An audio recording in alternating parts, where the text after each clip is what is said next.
Dr. Berhane Asfaw, thank you again for the honor to coming to the Institute for Cultural Diplomacy and for the excellent lecture you gave.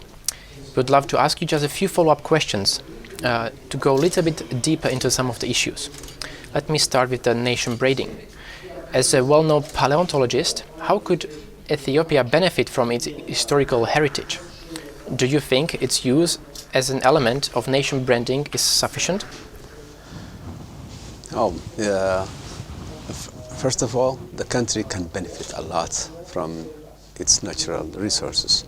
The most important thing, all the cultural resources that the country has belongs to the whole world. It's the history of the whole people in the world.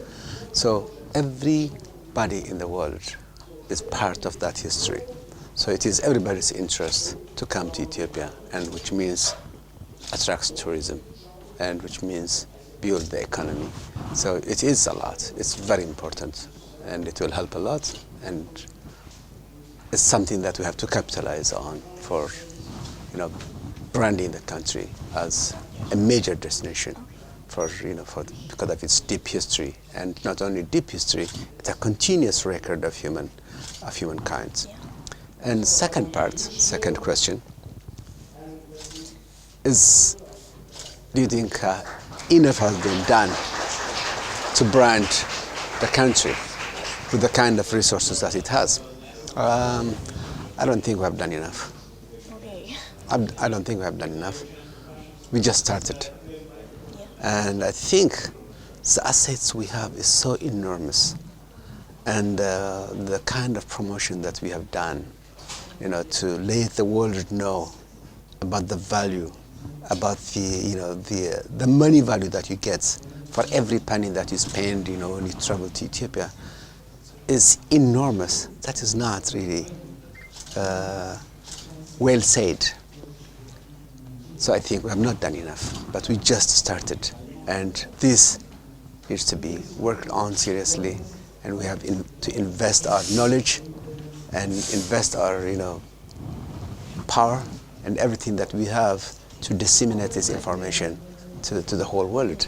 The only way that we are working on so far is just because of the scientific publications, and that's not enough. Yes. Because the scientific publications always go to professionals. So we need to do more to go into the general public of the world. And it's going there because some journals are interested, because it is a human history. Whenever there is a paper in different scientific journals, Science, Nature, and all the other journals, it comes on the front page. Then the other journals pick it up, the daily newspapers. But we have to do more than that to promote it, and I think we have not done enough. Sure. What are the possibilities for young African scientists and students, and do they have more access to education or the possibility to conduct research today? And in which way and to what extent is this educated youth employed in the process of nation branding? Now it's really coming along, and the good thing, the bright future, is very close. It's almost there now, because the country used to have only 2 universities 20 years ago, only 2. Now we have about 30 universities. That means the number of the educated youth, the educated population, is growing faster and faster. And when I started as a paleontologist, about 30 years ago, we were very few.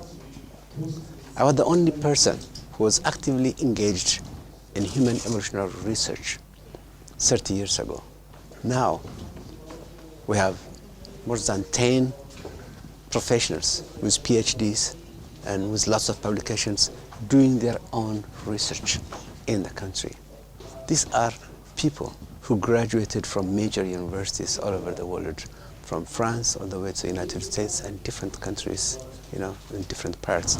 So what it means is now the local researchers are getting involved, and this means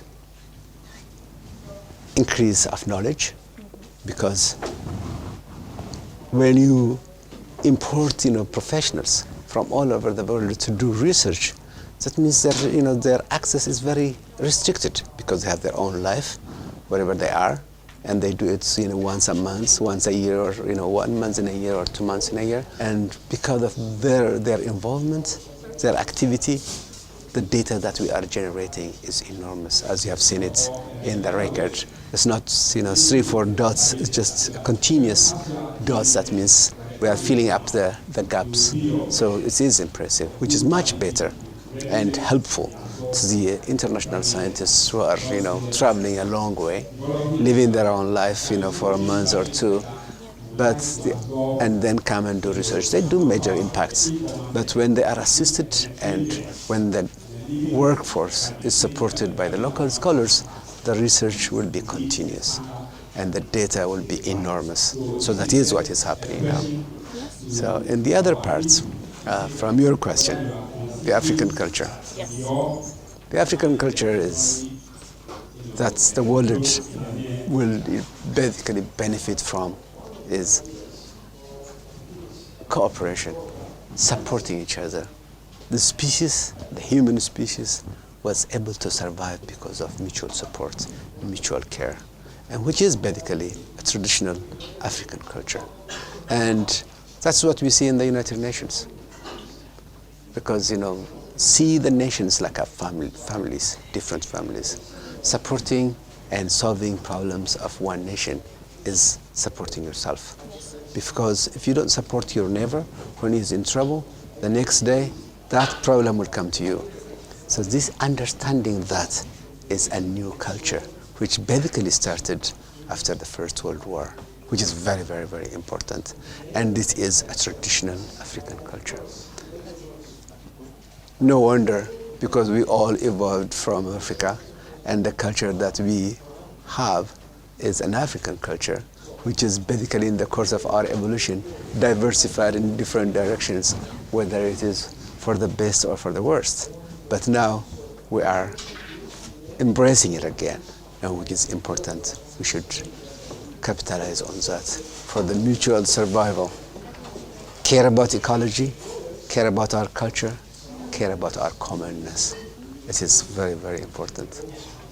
Okay, so that was very interesting conclusion. So thank you very much for your time. It was an honor and privilege to have you here with us. Thank you very much for giving me this chance, and I'm very happy, that you gave me this this chance to air my view and to share, my research outputs.